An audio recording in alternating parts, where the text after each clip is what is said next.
Your great-grandparents never needed a hardware store, pharmacy, or a grocery run to survive a hard winter. They carried the skills in their hands. Today, we're bringing 12 of those forgotten skills back. Simple, practical, and just as useful now as they were 100 years ago. Let's get started.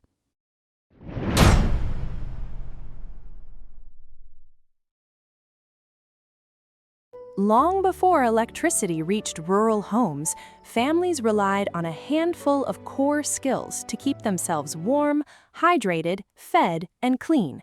These weren't specialized trades, they were everyday knowledge passed from parent to child around the kitchen table and the woodpile. Let's start with the most fundamental one of all: fire. Skill number 1: starting a fire without matches. Before matchbooks and lighters were sitting in every kitchen drawer, starting a fire took real skill. Our great-grandparents relied on methods like flint and steel, where a spark is struck onto a piece of char cloth, a scrap of cotton fabric that's been slowly charred until it catches the tiniest ember. That ember is then nested into a bundle of dry tinder, like shredded bark or dried grass, and gently coaxed into flame with a soft breath. Another common method was the bow drill, which uses friction rather than a spark. A wooden spindle is spun rapidly against a fireboard using a simple bow, generating heat through friction until a small coal forms. It takes patience and practice, but it works with materials found almost anywhere outdoors. The reason this skill mattered so much wasn't just about staying warm. Fire meant boiled water, cooked food, dried clothing, and light after sundown. A family that could start a fire reliably in any weather had a level of independence that's easy to take for granted today. Keeping a small tin of char cloth and practicing this skill occasionally is a wonderful way to reconnect with that tradition. Skill number 2: finding and purifying water. Running water from a tap is a fairly recent convenience. For most of history, families needed to know how to locate a water source and make it safe to drink. Reading the landscape was part of the skill. Green, lush vegetation in a dry area often signals water nearby, and low points in the land are natural places for springs or streams to form. Once water was found, purifying it was essential. Boiling was the most trusted method, typically for about 1 minute at a rolling boil, which is enough to make most water safe. Some households also used slow sand filtration, layering sand, gravel, and charcoal in a barrel to filter out sediment and impurities before boiling. This knowledge meant a family was never truly stranded, even far from a well or a municipal water system. It's a skill worth understanding today, too, whether for camping, a power outage, or simple peace of mind. Skill number 3: root cellaring and food preservation. Without refrigerators, our great-grandparents relied on the natural coolness of the earth to keep food fresh for months at a time. A root cellar, often just a dugout space beneath a home or a hillside, stayed a steady, cool temperature year-round, perfect for storing potatoes, carrots, apples, cabbages, and squash well into the winter. The key to a good root cellar was airflow and humidity control. Vegetables like potatoes and carrots preferred higher humidity and were often packed in slightly damp sand or sawdust, while onions and garlic needed drier, more ventilated conditions. Families would sort their harvest carefully, checking regularly for any spoiled produce that might affect the rest of the harvest. Beyond root cellars, preservation techniques like canning, drying, and fermenting extended the harvest even further. Sauerkraut, pickled vegetables, and dried fruit were staples that carried a family through the leanest months of the year. These methods didn't require electricity, just time, attention, and an understanding of how food naturally keeps. Skill number 4: making soap from scratch. Cleanliness was just as important a century ago, but soap wasn't something you simply picked up at the store.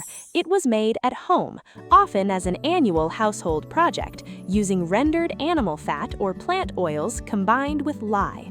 Lye itself was traditionally made by slowly dripping water through hardwood ashes packed into a wooden barrel, a process that could take hours to yield a usable liquid. This lye was then carefully combined with fat in the right proportions and cooked or cured over time until it transformed into solid, usable soap bars. It was a process that demanded patience and careful measurement, since too much lye could make a harsh bar, while too little left the soap soft and less effective. Herbs, lavender, or other natural scents were sometimes added for a gentler, more pleasant bar for washing hands, dishes, and laundry alike. These 4 skills, fire, water, food storage, and soap, formed the backbone of a self-sufficient household. They're a wonderful reminder that comfort and cleanliness don't require modern conveniences, just knowledge and a little effort. We'll look at how our ancestors clothed themselves, fed their families fresh food, and kept a reliable source of eggs and meat right in the backyard. As we continue exploring the everyday wisdom of the past, we move from the basics of survival into the skills that kept a household fed, clothed, and running smoothly day to day. These next 4 skills show just how resourceful families had to be with what they had on hand. Skill number 5, mending and sewing by hand. Clothing wasn't disposable in the way it often is today. A torn sleeve, a worn-through knee, or a missing button didn't mean a trip to the store. It meant sitting down with a needle and thread and making it right. Every household kept a sewing basket stocked with needles, thread, buttons, and fabric scraps for patching.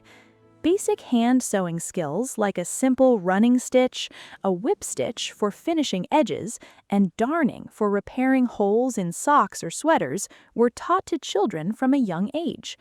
Darning, in particular, is a wonderful skill, using a needle and thread to essentially weave a small patch of fabric directly into a worn spot, restoring both strength and shape.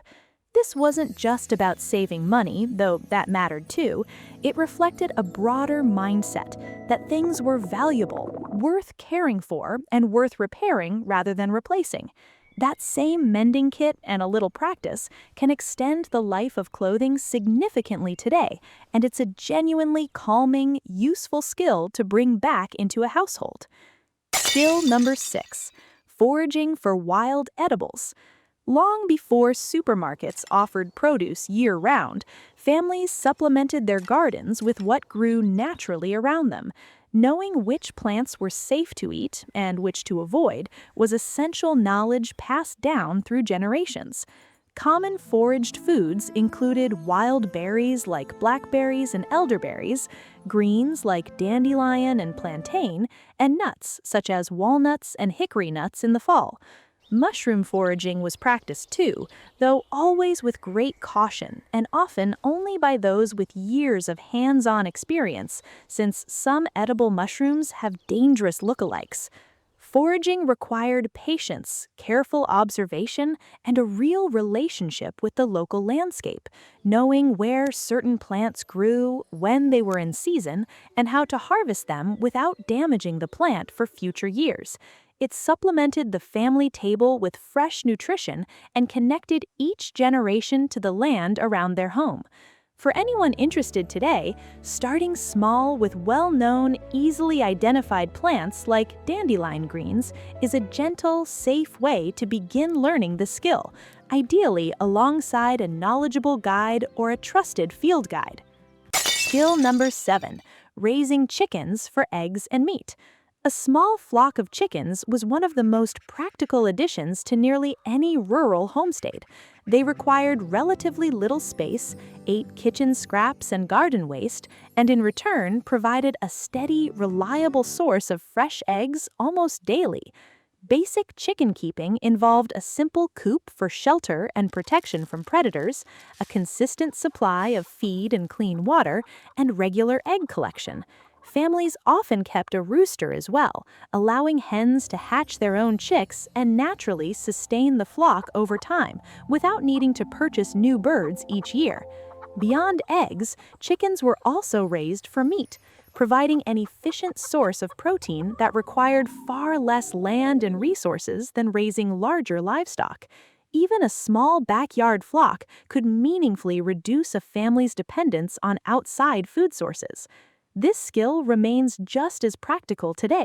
A well-kept coop with just a handful of hens can provide a family with a steady supply of fresh eggs, and the daily rhythm of caring for a flock is something many modern homesteaders find deeply grounding. Skill number 8, baking bread from scratch.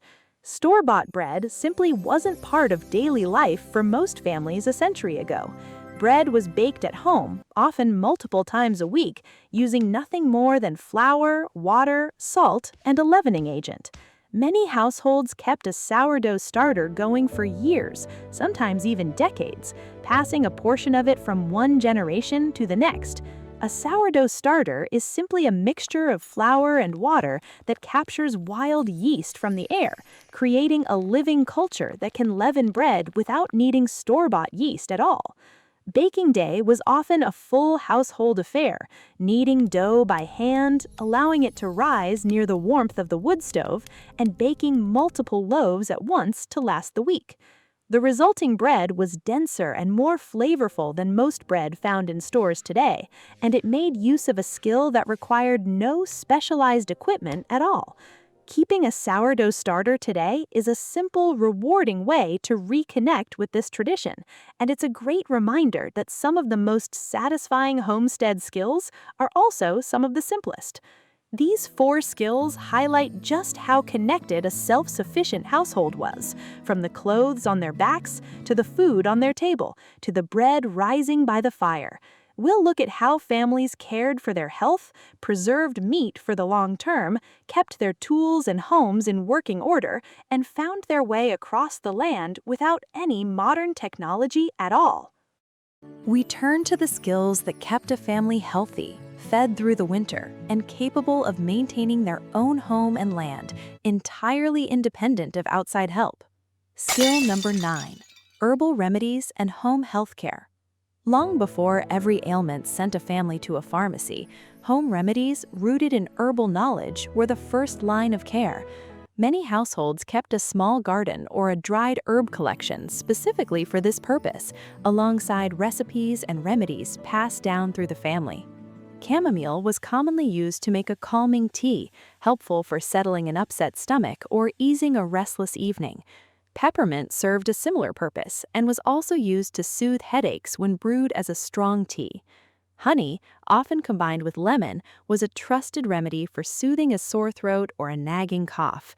This knowledge wasn't a replacement for real medical care when it was seriously needed, but it gave families the ability to comfortably manage minor, everyday complaints using what was already growing in the garden. It also fostered a deep, practical understanding of plants, which ones soothed, which ones warmed, and which ones were simply best enjoyed as a cup of tea at the end of a long day. Skill number 10, butchering and curing meat. When a family raised or hunted their own animals, nothing went to waste. Butchering was a practical, respectful skill, carefully passed down and often done as a shared family or community effort during the cooler months of the year. Once butchered, meat needed to be preserved to last through the winter without refrigeration. Curing with salt was one of the most common methods, drawing moisture out of the meat and creating an environment where spoilage bacteria couldn't survive. Smoking was often paired with curing, adding flavor while further preserving the meat over a slow, low fire for many hours. Sausage making was another valuable extension of this skill, allowing families to use smaller cuts and trimmings efficiently, seasoned and stuffed into casings for long-term storage. These techniques meant a single successfully raised or hunted animal could feed a family for months with virtually nothing going to waste. While most of us today don't need to butcher our own meat to get by, understanding these traditional preservation methods offers a genuine appreciation for where food comes from and how resourceful past generations truly were. Skill number 11, building and repairing with hand tools. A functioning homestead depended on a family's ability to build, fix, and maintain their own structures and equipment. Calling in outside help simply wasn't a realistic option for most rural families, so basic carpentry, woodworking, and repair skills were considered essential household knowledge. This meant knowing how to use a handsaw, a hammer, a hand plane, and basic joinery to repair a fence, patch a roof, or build a simple piece of furniture. Tools were carefully maintained, sharpened, oiled, and stored properly, since a well-maintained tool could last a lifetime, and often did, being passed down through multiple generations. Families also learned to make do with limited materials, repurposing old wood, hardware, and even worn-out tools into something useful again. This resourceful, hands-on approach to maintenance meant a home could remain functional and safe for decades, with only basic tools and a good deal of patience and know-how. Skill number 12. Navigating without modern technology. Finally, before GPS and smartphones, finding your way across unfamiliar land was a skill built on careful observation of the natural world. Families and travelers alike learned to read the position of the sun throughout the day to maintain a general sense of direction, and used the North Star at night as a steady, reliable point of reference. Moss growth, while not always a perfectly reliable indicator, was one of several natural clues used alongside others, like the shape of tree growth or the flow of water downhill, to build a fuller picture of direction and terrain. Simple landmarks, like distinct rock formations or notable trees, were also memorized and used as reference points on familiar routes. This kind of navigation required patience and practice, but it gave families genuine confidence and independence when traveling or working land far from home, with no need for batteries or a signal. And that brings us to the end of all 12 traditional skills, practical, grounded knowledge that carried entire families through hard winters, lean years, and everyday life. None of these skills require anything fancy to get started, just a willingness to learn and a little patience. If you enjoyed learning about these traditional skills, we'd love for you to join our growing homesteading family here on the Provident Acre. Hit that subscribe button and tap the notification bell so you never miss a new video packed with practical, self-sufficient living tips just like these. Thank you so much for watching, and we'll see you in the next one.